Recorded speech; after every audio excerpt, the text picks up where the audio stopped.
Bora lá, pessoal. A gente parou por aqui, estou de volta, né, para a gente começar essa reflexão.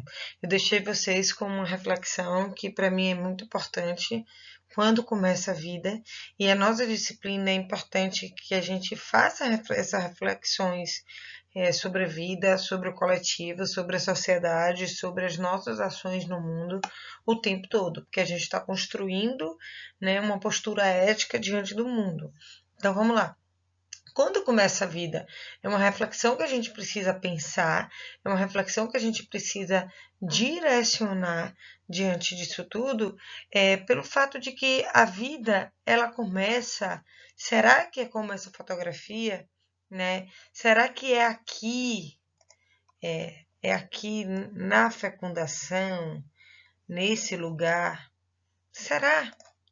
Onde é que será que a vida começa, né? A vida começa quando uma primeira vida nasce, porque para haver a fecundação, para haver a gestação de uma mulher, precisa haver duas vidas anteriores, né? Para que isso. E aí, quando é que a vida começa?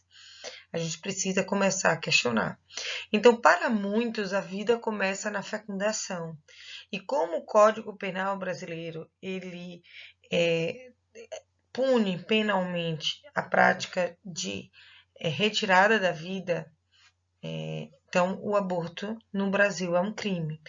Então, se a vida começa na fecundação, abortar é um crime. Porém, para muitos, uma vida começa antes até da fecundação. Você já parou para pensar quando um casal ele começa a se planejar, seja esse casal heterossexual, homoafetivo, etc., para a chegada de um bebê, para ter um bebê, esse casal ele começa a pensar. Então, aquela vida, aquela criança, ela já começa a existir naquele aquele social coletivo, aquela imaginação coletiva, aquele desejo coletivo daquela família. Então a vida já pode começar já daí, na preparação. Então, para muitos a vida começa na fecundação e para outros a vida começa, né? Então, será a vida começar na fecundação? Bora pensar se a vida começa na fecundação ou seria no planejamento?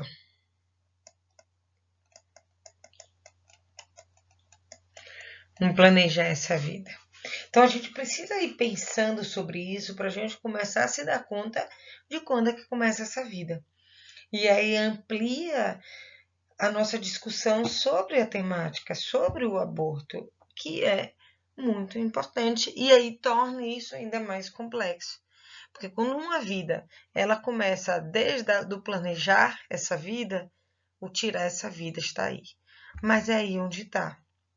Né? Quando a gente olha para uma fecundação, a gente está falando de uma família perfeita, uma família estruturada, uma família que tem amor, carinho, que planeja, que deseja uma criança, né? Mas quando essa vida da fecundação, ela começa pelo um momento não esperado para aquela mulher, através de um ato de violência, através de um desespero, de um total despreparo emocional, financeiro.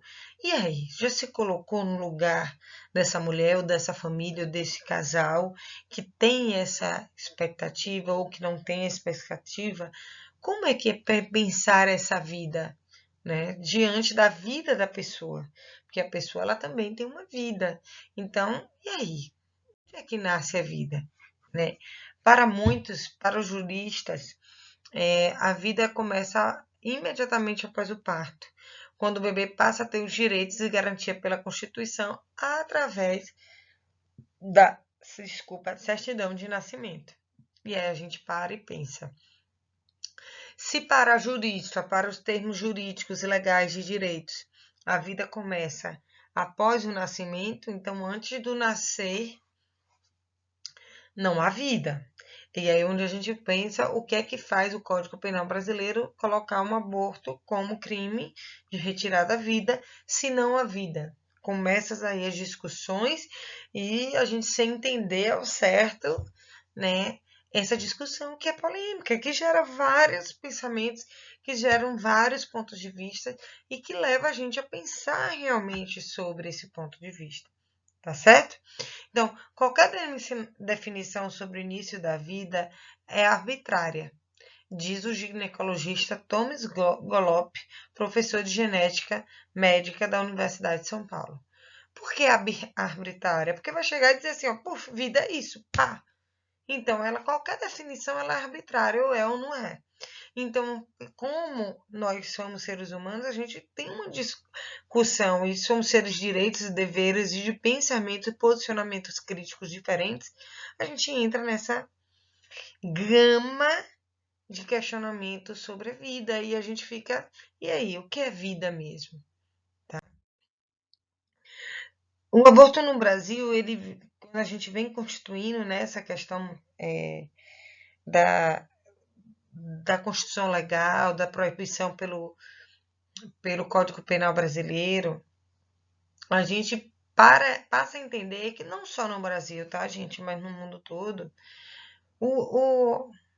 a ética ela começa a entranhar, ela começa a se misturar e a ser discutida e a pensada diante do aborto, principalmente através das influências religiosas que estão por trás de nós, né?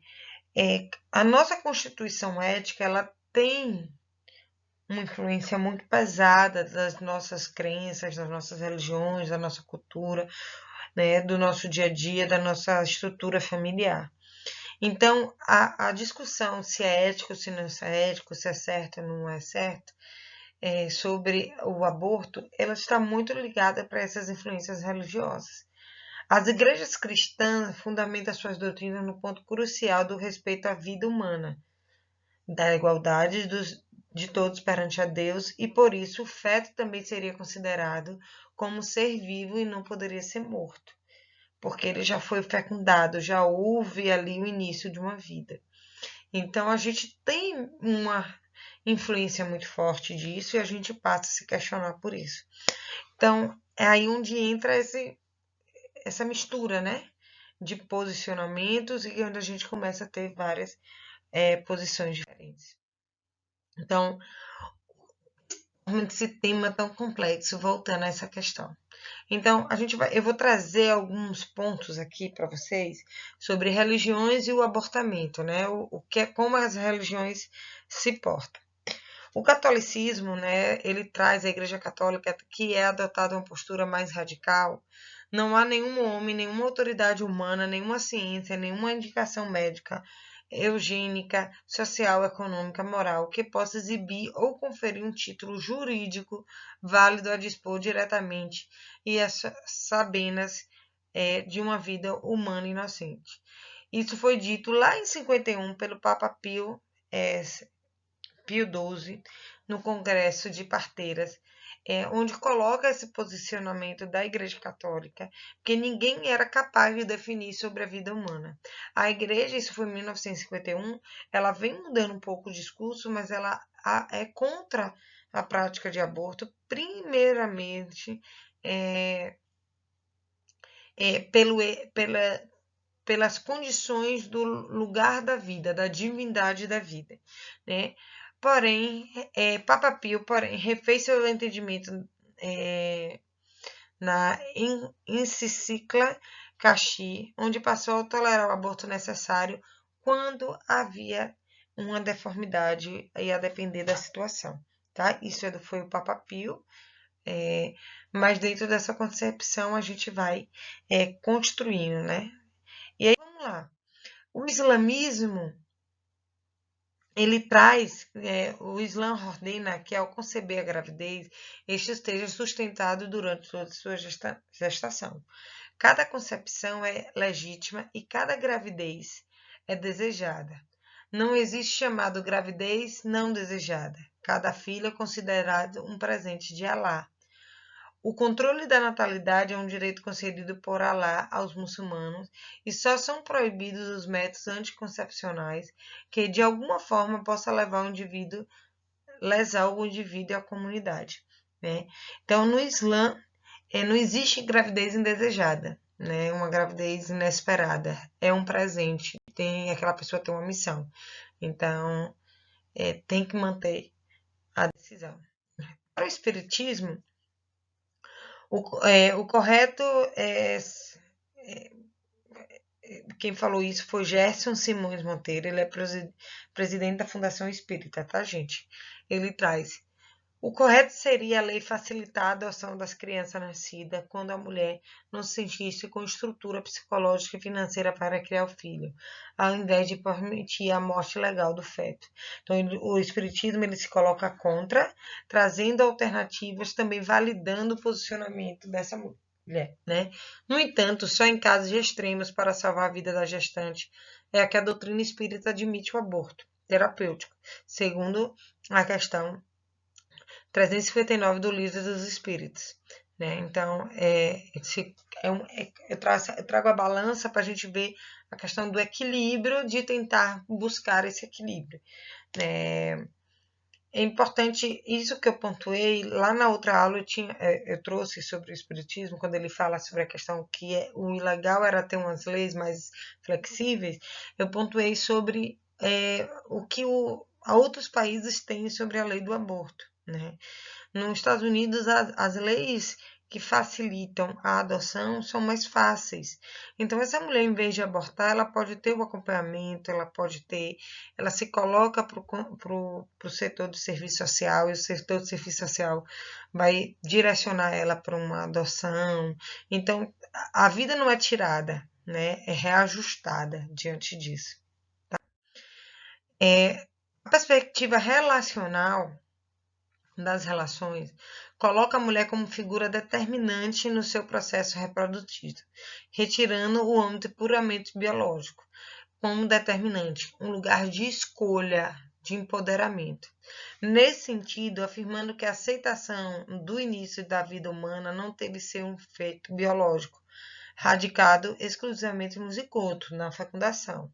Caton acrescenta que a mulher deve também constituir uma potencialidade necessária para a gestação do ser humano, sem que dependa da presença desse zigoto e sim da aceitação da mulher em assumir a potencialidade de ser mãe, onde a perspectiva relacional coloca a possibilidade sim do aborto se essa mulher não se sentir preparada para a gestação. Né? Aí vocês me perguntam, né? Laísa, você tem uma opinião? Tenho várias opiniões, toda hora eu mudo de opinião sobre esse tema. É muito importante esse posicionamento, pelo fato de que, vou só pegar um significado aqui, tá, gente? Para a gente continuar. É muito importante essa reflexão, porque quando eu estudo, quando eu leio,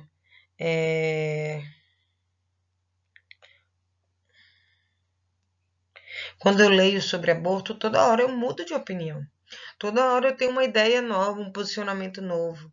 Exatamente por ser complexo, divergente, cheio de opiniões e cheio de nuance. Né? E aí onde a gente vem e pensa, né, sobre a questão da ética utilitarista,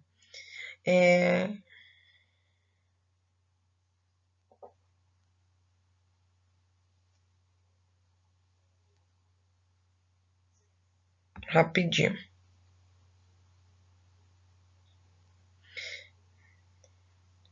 Então, a ética utilitarista, que é uma ética normativa, que é a apresentação do útil como ação do útil como melhor ação, a ação correta. Então, é aquela que vem a utilidade da ação, né? Então, é uma teoria do campo da filosofia moral contemporânea e que é uma nova perspectiva sobre o princípio da utilidade. Isso é útil para mim? Então, para que eu trouxe isso? Para trazer a percepção pela ética utilitarista da concepção do aborto, tá, gente? Mas primeiro eu preciso explicar a vocês o que é a ética utilitarista. Então, uma ação é útil e, portanto, justa, ética e correta, quando traz mais felicidade do que sofrimento ao atingido. Neste modo, o prejuízo de alguns poderia ser justificado pelo benefício de outros, desde que estes tivessem maior número, cálculo de maximização do bem. Então, a ética utilitarista ele olha para a utilidade da ação, do comportamento, que as benfeitorias que isso vai trazer para a pessoa e a coletividade. Então, ela não se preocupa com as questões como o direito da mulher sobre o corpo ou sobre o direito à vida do feto. A questão primordial para a ética utilitarista sobre o tema aborto apenas saber se o ato de abortar afeta o bem-estar dos envolvidos, mulher, esposo, bebê no futuro, etc. Então, existem divergências até dentro da ética, né? O feto não é considerado como dotado de bem-estar, portanto, não tendo nenhum interesse no envolvido. Fica evidente que esse não possui status moral. Abortá-los é totalmente ético e permissível para a corrente filosófica da ética utilitarista. Então, visto lá, então você vem construindo toda essa concepção ética e existe uma corrente filosófica que fala sobre a ética que coloca como possível, sim. Ele tira o bebê desse lugar e coloca os envolvidos, os seres envolvidos, porque o bebê ainda não tem uma conceptura moral, porque lembra que a moral é constituída dos valores, né? Constituída, tá? Então, dentro desse lugar, para a ética utilitarista é possível. Para a ética social, comunitária, religiosa, não, né? Então a gente vai agora passar para esse o outro ponto diante das discussões que a gente pensa assim: quais os princípios morais da saúde pública e do aborto? Quando a gente fala de saúde pública, a gente precisa lembrar das fundamentações do SUS, né, das práticas de direitos, dos direitos humanos, né, para a gente pensar sobre o aborto. Então, na saúde pública, é fundamental que se reconheça a unicidade das situações examinadas, mas é igualmente fundamental que se respeite a multiplicidade de perspectiva. Logo, moral e direito devem ser considerados na decisão. Então, para a saúde pública coletiva, é olhado o lado civil, penal, mas é olhado o lado moral da pessoa e relacional da pessoa. Os princípios morais da saúde pública e o aborto, na prática sanitarista, especialista em saúde pública, higienista, deve se cooperar com a manutenção da autonomia individual. Isso implica em fornecer serviços adequados para a prática do aborto, oferecendo apenas os profissionais competentes que assumem a responsabilidade pela ética prática desse ato. Isso são nos princípios, gente. Porém, a nossa prática em saúde pública sanitarista se torna mínimo. Tá? Isso é na teoria. Na prática sanitarista, o que deveria existir são clínicas legalizadas, se o aborto fosse permitido, né? Onde dava ao indivíduo proteção diante daquele ato, mas não tem, tá? Então é importante a gente lembrar disso. O sanitarista, executor final da decisão ética, deve distinguir os abortos. Aborto estritamente terapêutico, que permite salvar a vida da mãe comprometida gravemente pela gestação, esse permitido pelo Código Penal brasileiro. Aborto de conveniência, efetuado apenas no caso difícil, que traz sempre o conflito de valores, estupro, situação de vida, enfim, concebido, etc. Aborto eugênio, destinado a evitar o nascimento de uma criança que se julga muito defeituosa, com problemas anomalias cromossômicos. Trata-se de um desafio ético e político de superação e existe o entendimento da regra moral e da prudência. Porque muitas vezes, gente, para as práticas religiosas, por exemplo, se a pessoa tem uma má formação, se o feto tem uma má formação, ele precisa aquele bebê vem para aquela família, então precisa cuidar, precisa de atenção, etc. Então isso é muito relativo diante da moral e da prudência de cada um, né? E isso vai. Mas na prática da política pública em saúde, da prática sanitarista, seria classificado esses 3 tipos de aborto: o terapêutico, o conveniência e o aborto eugênico, onde a criança tem má formação. E é preciso olhar por essa perspectiva. Okay? Então, e aí se torna um problema ético na saúde pública, um debate moral sobre as prioridades sanitárias. É mais importante fornecer clínicas para a prática do aborto ou financiar pesquisas que contribuam para a diminuição da infertilidade? Ou ainda criar uma rede para apoio e prevenção da gravidez? E aí? Já que o aborto ele é considerado crime no Brasil, o que fazer numa situação como essa? Então, no Brasil, né, não tem as práticas prioritárias de sanitaristas para o cuidado, não tem clínicas especializadas, porque é crime.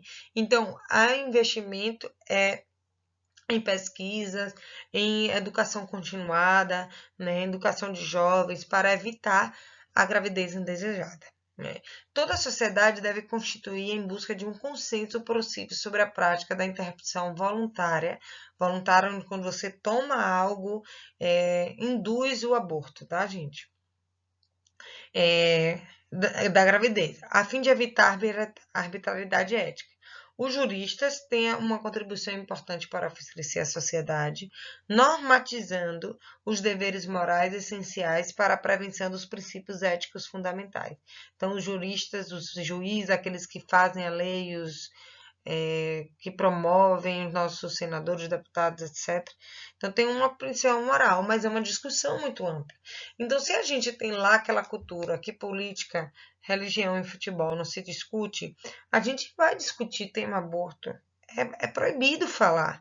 E a gente entende da importância de falar sobre esses temas diante da conjuntura que a gente vive. A gente precisa falar sobre esse tema. A gente precisa discutir esses temas, porque esses temas dão embasamento para a gente pensar na possibilidade. Quantas mulheres morrem com práticas indevidas de aborto? Quantas mulheres ficam inférteis por práticas indevidas do aborto? Então, será que a gente poderia legalizar o aborto com um monte de restrição, facilitar o processo, ver leis mais acessíveis para o ouvir, enfim, né? Há sempre uma contrapartida. Permitido não é, benefícios de permitir, benefícios de permitir, e assim vai. Né? Os aspectos jurídicos, né, diante do aborto. Os 2 primeiros códigos penais brasileiros, 1830 e 1890, eram bem mais rigorosamente que o atual, não devendo a exceção do aborto para salvar a vida de uma mãe, ou em caso de gravidez decorrente do estupro, conforme tem hoje. Segundo o Código Penal hoje em vigor, estas 2 modalidades de aborto terapêutico, no caso, previstas por lei, podem ser praticadas por médicos. O autoaborto é punido, teoricamente, da mesma forma que é praticado por terceiros, sendo menor a pena para o primeiro, detenção de 1 a 3 anos, de acordo com o artigo 124. Então, no Brasil é proibido. Né? Aborto provocado por terceiros. A pena se difere quando há consentimento da gestante, pena de reclusão de 1 a 4 anos no primeiro caso, se for a primeira vez que você foi pego. Quando não há consentimento da gestante, né? Você fez o aborto porque você quis lá na unidade. Então, 3 a 10 anos. Isso eu estou falando do Código Civil Penal, né? Pela sociedade, não é nem da profissional, tá? Se houver lesões corporais graves na gestação, mesmo na sua morte, as penas podem ser aumentadas de 1/3 ou duplicadas, né? Se o aborto gerar a morte da mãe, né? Pode duplicar.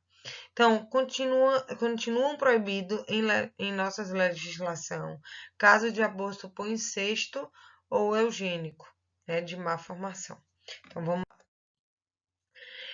Para muita gente, né, a origem da vida é um termo que vem com as questões que a gente traz do avanço tecnológico, né?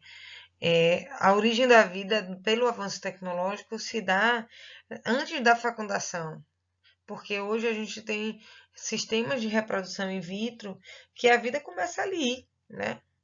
Então, a polêmica que a gente discutiu, onde começa a vida, ela não tem consenso. Muita gente fala, né, de todas as questões envolvidas nesse lugar. Então, para a maioria das religiões, a vida começa na fecundação. Para alguns cientistas, a vida começa na fixação do embrião no útero. Porque tem isso, gente. Quando fixa, pode se não vingar, né? Então, após a nidação. Outro cientista defende que a vida começa quando há formação do sistema nervoso, uma vez que a morte cerebral marca o fim da vida. Então, às vezes, quando a gente ainda é um girininho ali, né, no processo de evolução, para muitos cientistas ainda não há, só a vida como tem um sistema nervoso. E para aquelas pessoas que a origem da vida é lá atrás, na preparação. E aí? Qual é a origem da vida? Como a gente se dá a origem da vida? Então, o aborto é um problema por demais complexo para ser analisado em sua totalidade. Algumas questões permanecerão entreabertas. Entre elas, a gente vai continuar se perguntando: o que é a vida? Seria correto impedir a existência de alguém que não pode decidir por si mesmo? Ninguém pode perguntar ao feto ou ao embrião se ele quer viver ou não. Então, seria correto? É correto tirar a vida de alguém assim? Em que momento podemos considerar que existe uma vida humana? Então, são questões para ficar aí, ressurgindo. E aí, gente, a gente precisa lembrar, diante de todo aquele questionamento, diante de tudo aquilo que eu botei para vocês, né, desse questionamento, a gente lembrar, né, das questões relacionadas ao código de ética de vocês. Onde é que tem? Eu vou tirar aqui o vídeo, né, para que a gente pense todo mundo. Não, vou tirar não, depois eu edito. Vou tentar editar, tá? Então, onde é que tem falando, né, sobre a questão por que que o aborto não, pelo Código de Ética, quais são os artigos que trazem, né, a dificuldade e a proibição, o que não pode, é um dever, é um direito do profissional. Então, eu trouxe alguns artigos que, para mim, se relacionam com o tema, né, a gente vai ler junto. Vamos lá. Para mim, dentro dos deveres, né, onde está o dever do profissional de enfermagem, do artigo 39 ao 43, ele traz esclarecer a pessoa, a família e a coletividade a respeito dos direitos, riscos, benefícios e intercorrência acerca da assistência da enfermagem. Então, se a pessoa tomou alguma medicação ou vai tomar, eu preciso dizer, né? Quais são os malefícios, o que é que aquilo pode causar, etc. Então já começa daí.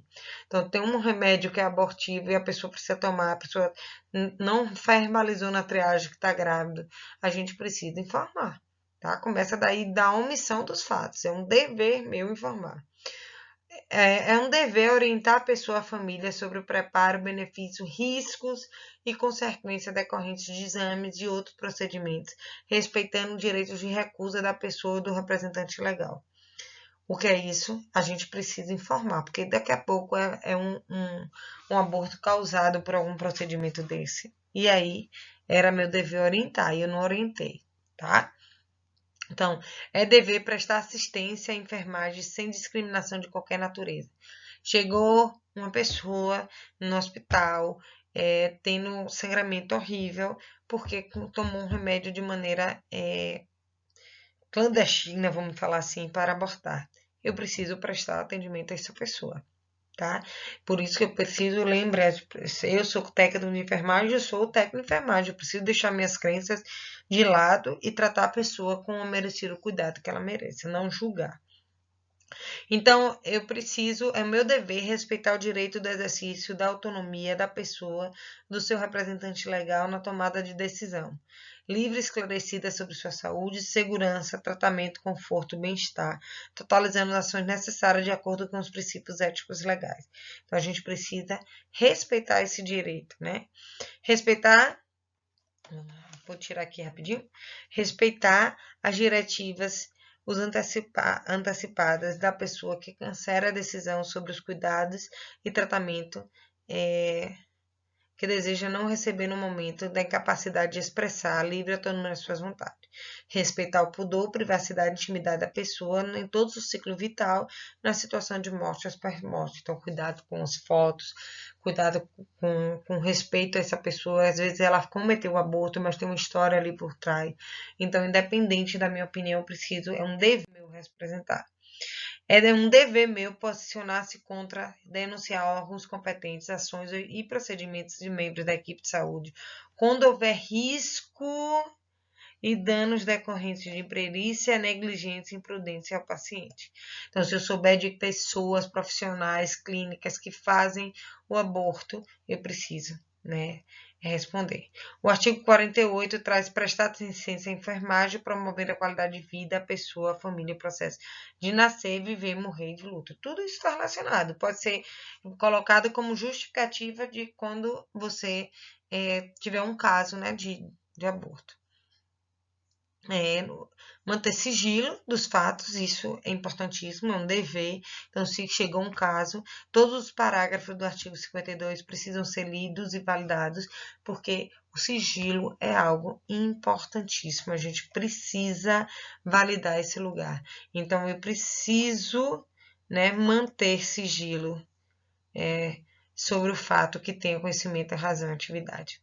Tá? Então, isso tudo se enquadra como eu vou me portar em uma situação de aborto.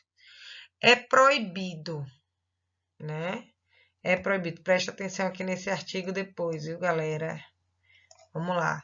Então, é proibido provocar, cooperar, ser conivente ou omissão diante de qualquer forma ou tipo de violência contra a pessoa, a família, a coletividade, quando exercício da profissão. Então, eu, enquanto não posso fazer isso. Artigo 70. Utilizar os conhecimentos de enfermagem para praticar atos tipicamente como crime ou contravenção penal. Então, se é crime no Código Brasileiro, então eu não posso utilizar o meu conhecimento de enfermagem para cooperar com ações assim. Então, é proibido praticar e ser conivente com os crimes, né? E o 73, provocar aborto ou cooperar em prática destinada à interrupção da gestação, exceto em casos permitidos pela legislação. Então, que são os abortos terapêuticos, né? No caso dos abortos permitidos pela legislação, o profissional deverá decidir de acordo com sua consciência sobre a participação dele e garantia da continuidade da assistência. Se eu posso me negar a participar enquanto equipe de um caso de aborto que foi legitimado pela justiça, pode. Eu preciso olhar para mim, tá? Então, é proibido, mas eu posso me ver se eu quero ou não, né? Em outro. Promover ou participar de prática destinada a antecipar a morte da pessoa. Então, é proibido, é proibido, é proibido. Tá certo, galera? E aí, como dica e finalização desse assunto tão denso e tão cheio de controvérsias e tão cheio de pensamento, né? Eu passo para vocês o filme Juno, que discute tanto a questão da adoção quanto a questão do aborto. A personagem dá o título do filme, Juno é o nome dela, né? É uma adolescente que fica grávida do seu melhor amigo na sua primeira relação sexual. Ao descobrir a gravidez, pensa imediatamente em abortar, pois se considera jovem e matura demais para criar um filho. Eis os primeiros problemas. Quem considera imaturo demais para criar um filho tem maturidade para decidir abortá-lo? E aí? Como é que sou imatura para uma coisa e para outra não? Os pais ou responsáveis deveriam concordar com a decisão tomada da adolescente grávida? E aí? Então, eu quero que vocês assistam esse filme e construir um texto com sua opinião sobre o mesmo, valendo 3 para entregar no retorno da aula. É extra, faz quem quer, tá? Mas o filme tá aí, é uma dica de uma excelente reflexão. Lembrando que a lei nos Estados Unidos é diferente da nossa, mas abre esse processo de discussão que a gente precisa ter sobre o tema, tá? Muito obrigado, pessoal. Um beijo. Já a gente volta com outro tema muito legal.